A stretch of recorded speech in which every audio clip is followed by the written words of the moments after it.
अस्सलाम वालेकुम, मैं हूं आपकी मेज़बान सादिया मसूद और आप देख रहे हैं प्रोग्राम मुकालमा। नाज़रीन, कल गवर्नमेंट ने अपने तमाम बिल जो हैं वो मंजूर करवा लिए हैं। ओवरसीज़ पाकिस्तानियों को वोटिंग का हक जो है वो मिल गया है। अब अपोजिशन जो है वो क्या रास्ता इख्तियार कर सकती है और पार्लियामेंट के अंदर सेशन के दौरान जो हुल्लड़बाजी हुई है, इन तमाम सुनेरियो पर हम बात करेंगे। हमारे साथ सीनियर एंकर पर्सन जुल्फ़िकार राहत साहब मौजूद हैं। सर, हुकूमत ने कानून साजी तो कर ली है और अपोजिशन जो है वो इसके खिलाफ अदालत में भी जा रही है, तो आपके ख्याल से अदालत क्या करेगी? सादिया, आपने कानून साजी की जो बात की है, आपको पता है कि कानून साजी किन माहौल में हुई है, कैसे हुई है, ये इत्तेहादी पार्टियां कैसे राज़ी हुई, नाराज़ कैसे हुई, किसने राज़ी किया, जंगीर तरीन साहब कैसे राज़ी हुए, चौधरीज कैसे राज़ी हुए, GDA कैसे गई, पगाड़ा साहब कैसे आए और ये नाराज़ क्यों हुए।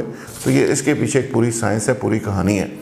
और ये कहानी इतनी खौफनाक है जमहूरियत के लिए कि आप जब मर्ज़ी किसी चलती हुई गवर्नमेंट को आप मफलूज कर दें, जब मर्ज़ी कुछ इत्तेहादी नाराज़ होकर घरों में बैठ जाएं और वो कहेंगे जी हम वोट नहीं देते, जाएं जो कुछ करना है। तो पाकिस्तान के अंदर प्री प्लान, एक प्लानिंग के तहत पाकिस्तान के अंदर इस तरह की हुकूमतें बनाई जाती हैं, मफलूज हुकूमतें, हंग पार्लियामेंट्स, और वो इसलिए बनाई जाती हैं कि जो मुख्तलिफ बैसाखियों के ऊपर खड़ी होती हैं ताकि उनको किसी वक्त भी ब्लैकमेल किया जा सके, उनसे काम लिया जा सके, उनको इस्तेमाल किया जा सके। तो ऐसे ही हुआ। खान साहब ने ये सारी जो कहानी सामने आई है लेजिस्लेशन की, उसमें एक बात उन्होंने साबित कर दिया है कि इमरान खान साहब को अंडर प्रेशर करके, इमरान खान साहब को डरा के, इस तरह का माहौल पैदा करके जो मर्ज़ी करवा लें।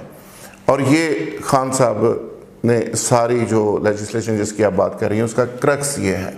और साथ ही जहाँ तक ताल्लुक है कि अपोजिशन कोर्ट के अंदर जाएगी, वो ऐलान कर चुकी, कोर्ट में जा रही है।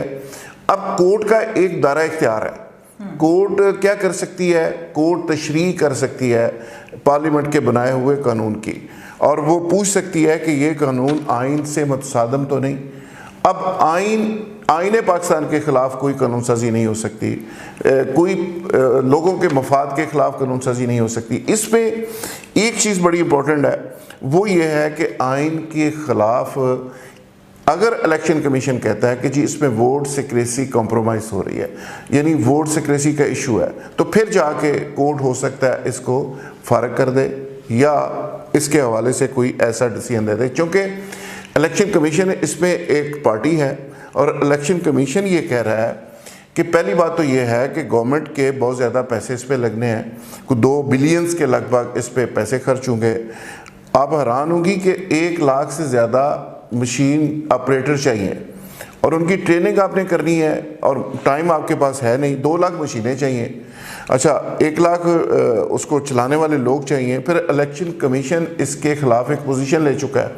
फिर इससे भी बड़ी बात यह है कि पेशावर NF 94 के अंदर इसका एक्सपेरिमेंट हुआ है इसी मशीन का, और वहाँ पे ये फेल हो गई है और ये इलेक्शन कमीशन की वेबसाइट के ऊपर भी पूरी रिपोर्ट पड़ी हुई है। अभी NA 133 लाहौर का इलेक्शन हो रहा है, उसके अंदर भी ये मशीनें लगा के इसको पायलट प्रोजेक्ट के तौर पे चेक किया जा रहा है।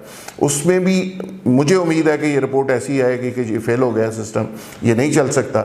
जब इलेक्शन कमीशन एक पोजीशन ले चुका है, अपोजिशन दूसरी पोजीशन ले चुकी है, और अपोजिशन में बड़ी बड़ी पार्टीज़ हैं, मसलन उसमें फजलुर रहमान साहब हैं, नवाज़ लीग है, पीपल्स पार्टी है, बड़ी बड़ी जमातें हैं, वो सारी एक पोजीशन ले चुके हैं। और इन हालात के अंदर मुझे नहीं समझ आती कि ये लेजिस्लेशन कैसे सर्वाइव करेगी, कैसे आगे बढ़ेगी। और जिन हालात में लेजिस्लेशन हुई है वो इट्सेल्फ डेमोक्रेटिक नॉर्म्स नहीं है कि आपने वहाँ पे पूरी फोर्सेस खड़ी करके लोगों को घरों से उठा के, भगा के, मोटिवेट करके, तर्रे मिन्नतें करके सारे लोगों को वहाँ पे लेके गए और फिर जाके अपने लेजिस्लेशन की।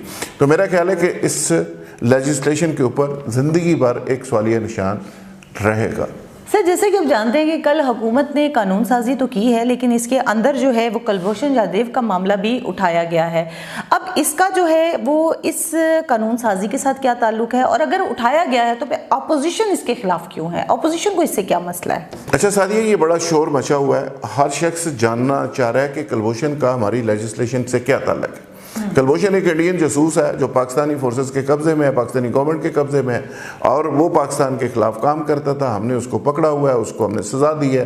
बुनियादी तौर पे इसकी वजाहत बड़ी ज़रूरी है, आम लोग जान सकें कि कुलभूषण का पाकिस्तान की कानून साजी से क्या ताल्लुक है, पाकिस्तान की पार्लियामेंट में कुलभूषण का जिक्र क्यों हो रहा है और अपोजिशन इसका जिक्र क्यों कर रही है। और ख़ासकर सोशल मीडिया के ऊपर ट्रेंड बना हुआ है कि नवाज शरीफ के दोस्त कुलभूषण को मौजूदा हुकूमत ने रिलीफ दे दिया।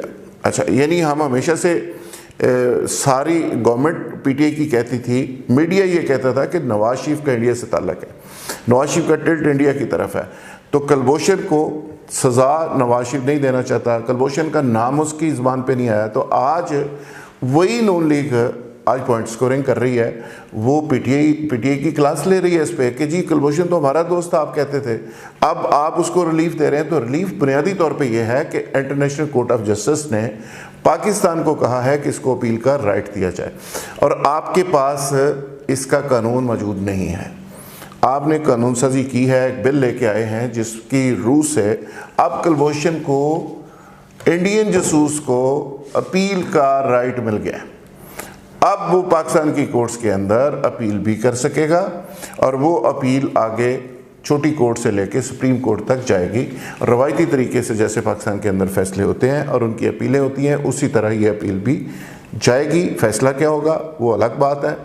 तो ये केस की क्रेडिबिलिटी इस लिहाज से तो बन जाएगी कि भाई हमने अपील का पूरा राइट दिया, और जो फ्री एंड फेयर एक ट्रायल था अदालती, वो हमने सारा उसको अडॉप्ट किया और उस प्रोसेस के मुताबिक हम चले। अब नतीजा उसका क्या है वो आपके सामने है। तो ये एक तरह से एक कानूनी और आईनी रिक्वायरमेंट थी, उसको मीट किया गया इसमें। सर, ईवीएम मशीन के हवाले से भी कानून साजी जो है वो हो चुकी है, इसमें अपोजिशन जो है वो इसके खिलाफ क्यों है? आप बिल्कुल सही कह रही हैं कि ओवरसीज के वोट से नून लीग को क्या प्रॉब्लम है, पीपल्स पार्टी को क्या प्रॉब्लम है। ओवरसीज तो उनके भी लगते हैं कुछ, और ओवरसीज उनको भी वोट देंगे। मुसीबत असल में ये है कि पूरी अपोजिशन ये समझ रही है कि पीटीआई का नैरेटिव जो ओवरसीज़ में चला है, जो ओवरसीज़ पीटीआई का साथ देते रहे हैं और आज भी दे रहे हैं, वो ओवरसीज़ के अक्सरियत जो है वो पीटीआई को वोट देगी। और पीटीआई को अगर वोट मिल गए, पंजाब का मुख्तलिफ जो अजला हैं उसके हर ज़िले के अंदर 15 से 20 हज़ार वोट ओवरसीज़ का है। अगर वो 15 से 20 हज़ार वोट पीटीआई को पड़ जाता है और पीटीआई साथ टीएलपी के 10-15 हज़ार हर हल्के में वोट ले लेती है जो मजहबी वोट है, तो फिर पीटीआई को कोई पकड़ नहीं सकता, पीटीआई दोबारा जीत जाएगी। तो ये नून लीग को मुसीबत बनी हुई है, यही पीपल्स पार्टी को मुसीबत बनी हुई है, और वो ये कह रहे हैं कि ईवीएम मशीन को इस्तेमाल ना किया जाए और ओवरसीज़ को वोट का हक इस तरह से ना दिया जाए। ईवीएम मशीन के ज़रिए भी वो समझते हैं घपला हो सकता है, और वो ओवरसीज़ को वोट का जो तरीक़ाकार है वो उसको इस्तेमाल कर सकेंगे।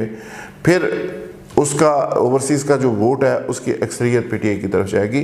तो ये बुनियादी तौर पे प्रॉब्लम इन पार्टीज़ को ये है। लेकिन मेरा ख्याल है कि इस पे कदगन लगाने की बजाय और इस हक से ओवरसीज़ को महरूम करने की बजाय पीपल्स पार्टी को, नून लीग को, फजलुर रहमान साहब को ओवरसीज़ के अंदर अपने विंग बनाने चाहिए, जिस तरह इनके विंग हैं, और उनको इफेक्टिव करना चाहिए जैसे पीटीआई कर रही है, और ओवरसीज़ को मोटिवेट करना चाहिए, ओवरसीज़ के इश्यूज हल करने चाहिए, और ओवरसीज़ के वोट लेने के लिए उसी तरह काम करना चाहिए जिस तरह पाकिस्तान के अंदर करते हैं। और ओवरसीज़ बेचारे हमसे ज़्यादा पैट्रियोटिक हैं, हमसे ज़्यादा डिवोटेड पाकिस्तानी हैं, हमसे ज़्यादा पाकिस्तान के सिस्टम को सपोर्ट करते हैं, पैसे देते हैं, हमें ज़र मुबादला कमा के दे रहे हैं और पाकिस्तान के सिस्टम को उठा रहे हैं।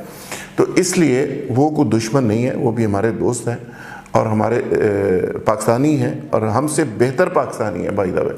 तो इसलिए उनकी मुखालफत करने की बजाय मेरा ख्याल है ओवरसीज़ का जो वोट का मसला था उस पर मुतफ़िक़ा तौर पे लेजिस्लेशन होनी चाहिए थी, उस पर कोई इख्तलाफ नहीं आना चाहिए था।